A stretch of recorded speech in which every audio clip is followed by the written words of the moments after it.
CNN interviewed black residents on the streets of Chicago to get their opinion on Donald Trump potentially sending in the National Guard to help clean up the city and reduce crime. And I don't think it went how they expected. I think they were expecting these people to affirm their woke Trump deranged narrative, that crime is under control, that these city streets are safe and clean, and that guardsmen would make people feel uneasy. But this lady just obliterates their entire narrative and explains that despite Democrats trying to force feed their manipulative and deceptive statistics about crime being down significantly, she doesn't feel any safer in the streets of Chicago. As always, guys, like the video and subscribe to the channel. We are on the road to 400,000 subscribers. But before I show you this lady shocking CNN by dropping a nuke on their entire worldview, here's a clip of the National Guard in Washington, D.C. picking up trash in the parks because ever since they arrived, crime has essentially went away. And maybe that explains why the residents of Chicago want that to also come to their city.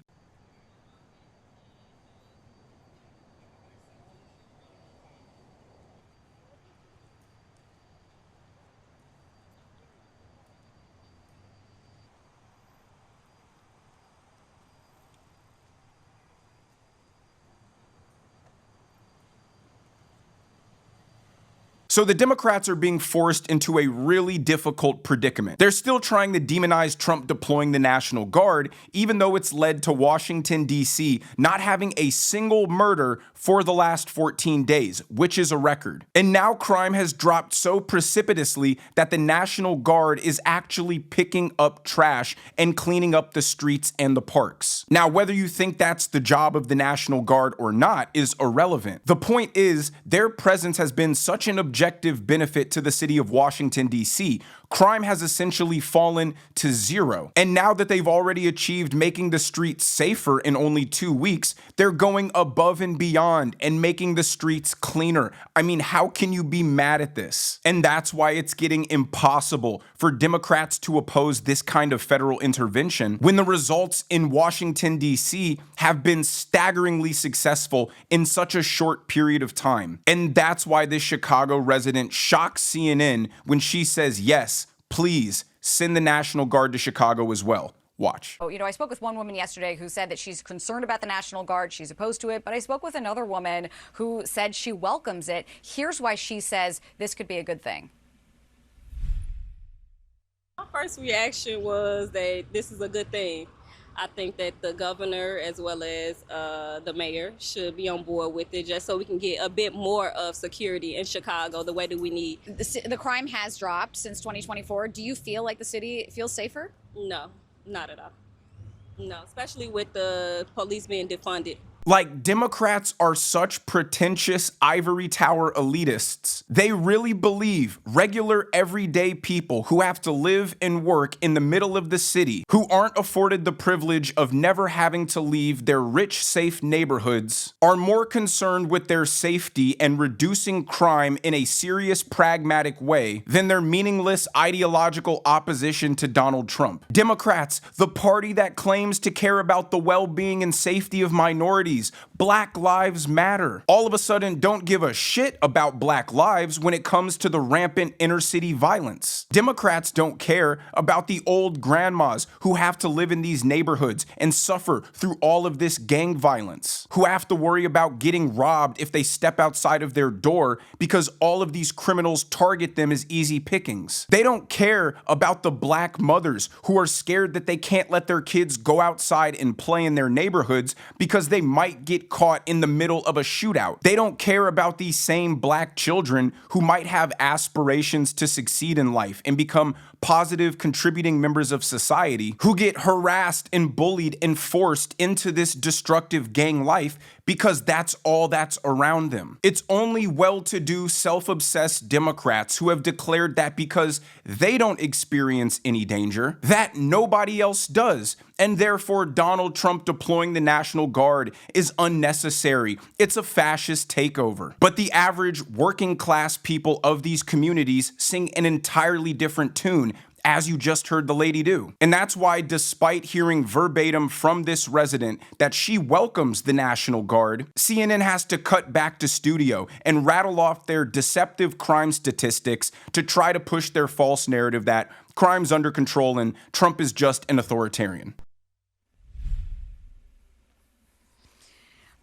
Brianna, there's city data to show that the police department has seen some increases in funding. But what I'll say, Brianna, is that of course you're hearing some people say that they support it, other people say they don't support it. Even still, leaders here say that they're going to fight it. And the Illinois Attorney General has made very clear the moment that he feels like he has enough of a case to fight this, he plans to go to court to try to stop the National Guard from coming here, Brianna. By the way, the mayor of Chicago is bragging about murders being down 33% year to date. Well, that sounds gravy until you realize the decrease he's referring to is 1,000 murders in a year to over 600. That's 2 real people dying every day. Someone's child, someone's father, someone's brother. Just last weekend in Chicago, there were 3 murders and 27 people shot. So on top of the over 600 murders that they probably have another 3, 4, 5,000 people who were struck by these bullets and didn't die. But the mayor of Chicago and the governor of Illinois, J.B. Pritzker, still refuse to accept Donald Trump's help in solving this problem for their residents. Why? Because Democrats benefit from the perpetual suffering of black people. They want the communities to remain dangerous, so people remain poor. So then their only option for survival is to rely on government welfare, which is the only thing Democrats can offer people. They need black people to be perpetual government dependents. Otherwise, there's no reason for them to vote Democrat. It's easy for Democrats to tell people who rely on Section 8 and SNAP benefits that, oh, the big bad Republicans want to cut these things, so you better vote for us. And Trump alternatively is saying to them, I hear your cries for help. I see the suffering that you're going through. I'm going to help you. I'm going to provide you a solution. I want you to have a real shot at success, to have the dignity of being self-sufficient, to be able to enjoy your neighborhoods without the fear of losing your life. And Democrats don't want Trump to solve that problem because they know the people will love him for it. I mean, this is such a losing issue for Democrats that Joe Scarborough on Morning Joe absolutely grills, tears into the mayor of Chicago for saying that he doesn't want more police on the streets of Chicago because it won't help or solve anything. Take a look. This is gold. Mayor, those all sound like great programs. I'm curious, would you also like to get federal funding to help put 5,000 more cops on the street in Chicago? Would that help drive down crime?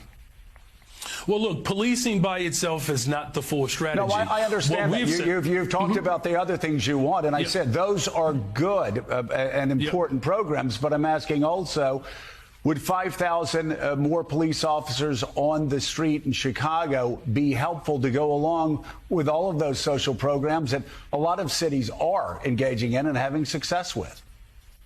Well, look, here's the best way I can put it, Joe, is that in the 90s when I was in high school, we had 3,000 more police officers and we had 900 people being murdered every single year in Chicago. It's just not policing alone. Of course, we want more detectives. I know it's not policing alone, but I know it's not policing alone. You've told me everything else you want. I'm curious, and this does come down to an ideological difference between people. Do you believe that the streets of Chicago would be safer if there were more uniformed police officers on the streets of Chicago? I believe the city of Chicago and cities across America would be safer if we actually had, affordable housing.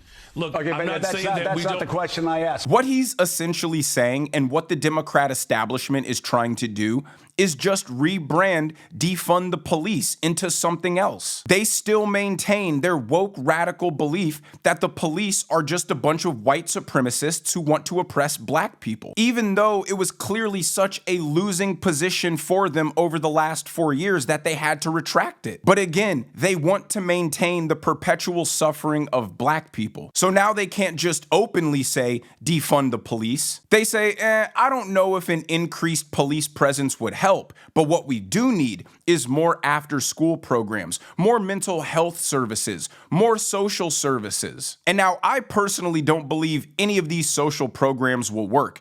I mean, the problem is 16-year-olds running around, no regard for human life, with military-grade automatic illegal guns. You really think, oh, gee, if they just had an after-school program to go to, they wouldn't be engaging in this kind of behavior. Oh, if the rec center just stayed open a little bit later and they could play basketball, they wouldn't be out on the streets committing crime. Oh, if there were just more mentorship programs, they wouldn't be riding around recklessly off Percocets, shooting out the windows of innocent people's houses. It's this woke, theoretical, utopian ideology fueled by misguided compassion that every bad problem in the world would just be solved if people went to therapy. No, the only way to stop this war zone level of killing is to offer some real deterrence, like troops in the streets. And that's why the lady that CNN interviewed clearly gets this. She intimately understands it because she lives with it. And that's why she's welcoming the National Guard presence. But even if the Democrats' magical, robust social programs did work, it would take a decade before you saw any tangible difference. It's not like if you open a whole bunch of after-school programs where these troubled youth can go and talk to a mental health therapist, that crime would drop day one. Who's gonna tell this troubled 16-year-old who runs around with AK-47s and kills people for fun that, hey, you need to go to this after-school program. You need to stay off the streets. Their parents? I mean, if they had any strict parental structure in their home, they wouldn't be doing what they're doing in the first place. But let's continue with this clip from Morning Joe because he does not stop there. He continues to grill the mayor of Chicago and continuously gets frustrated as he refuses to answer the question. My question is, and I just need a yes or a no, do you believe the streets of Chicago would be safer if you got all of those other extraordinary programs put back into place, which do have a history of being successful, if that's complemented by having 5,000 more cops on the streets of Chicago? I don't believe that we should narrow it down to just police officers, Joe, is what I'm saying. That is an antiquated approach. I'm saying we've invested in detectives. Mr. Mayor, are you hearing what I'm saying? I'm agreeing with you that all of these other social programs are extraordinarily important. I just need a yes or a no, and then this will be the last time I ask. If you get all of those other social programs that 800 million that New York City does, Los Angeles, other people do with great success, would an additional 5,000 cops on the streets in Chicago help complement those programs to make Chicago safer? Look, we are working hard to make sure that our police department is fully supported. I don't believe that just simply putting out an arbitrary number around police officers is the answer. And that's why this is essentially Defund the Police 2.0. Joe Scarborough keeps screaming at him, I hear you, I agree. If we had all of the magical social programs you're talking about, plus 5,000 troops, would that help? It's a clear, straightforward question. He keeps reiterating, I understand, it's not just policing. You need these other things. I agree. But what about the policing? But he refuses to acknowledge this very common sense position because he lives in a fairy tale universe where people are all good and friendly and kind, and there's no need for police officers. That's oppressive. That's dangerous to the communities. He's so entrenched in a delusional ideology that he's declared is predicated on compassion for the less fortunate, despite the application of his ideology leading to the mass deaths of the very same people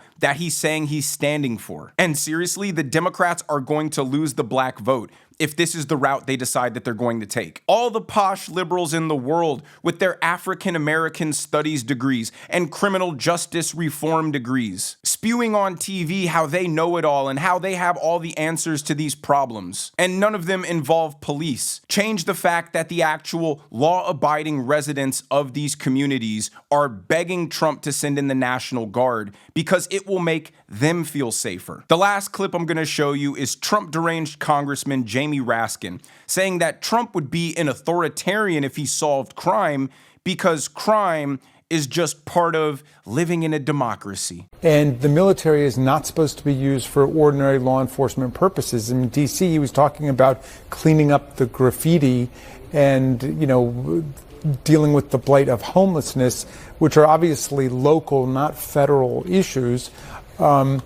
And he's trying to militarize our society, intimidate his political opponents. The whole idea of picking cities based on their partisan leadership is absurd.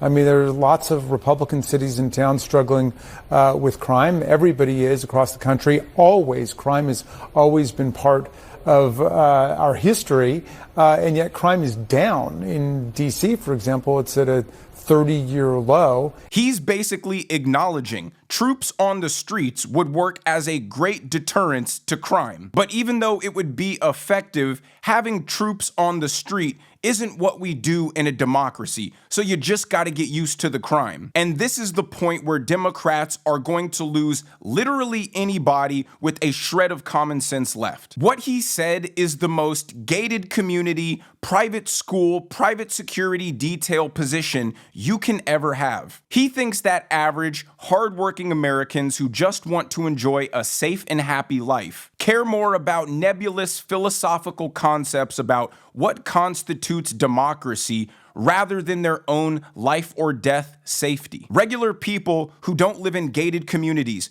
who don't have private security details, who don't have expensive HOA-funded neighborhood patrols, don't like feeling unsafe. It's not something they're willing to tolerate because, oh man, shucks, I guess this is what just comes with a democracy. They care much more about the life of their wife and children than they do with Jamie Raskin's definition of what is or isn't allowed in a democracy. I've seen people on X say, well, North Korea has zero crime too, and they don't understand. All they're doing is desensitizing people to the concept of authoritarianism. They're telling people that if they want to experience safe communities and clean communities that aren't overrun by homeless people roaming around, then they also have to be okay with fascism. And they're failing to understand that people aren't going to say, fine, I guess I gotta deal with this deranged homeless person shooting up heroin right in front of my house because democracy. They're unintentionally making fascism look like a way better alternative to the democracy that the Democrats are offering. And their hyperbolic slander about Donald Trump and his intentions are just going to keep falling on more deaf ears. But let me know what you guys think down in the comment section below. If you enjoyed the video, make sure you hit that like button. Make sure you subscribe to the channel if you have not already. Turn on those notification bells so you never miss a video. And I will see you guys in the next one.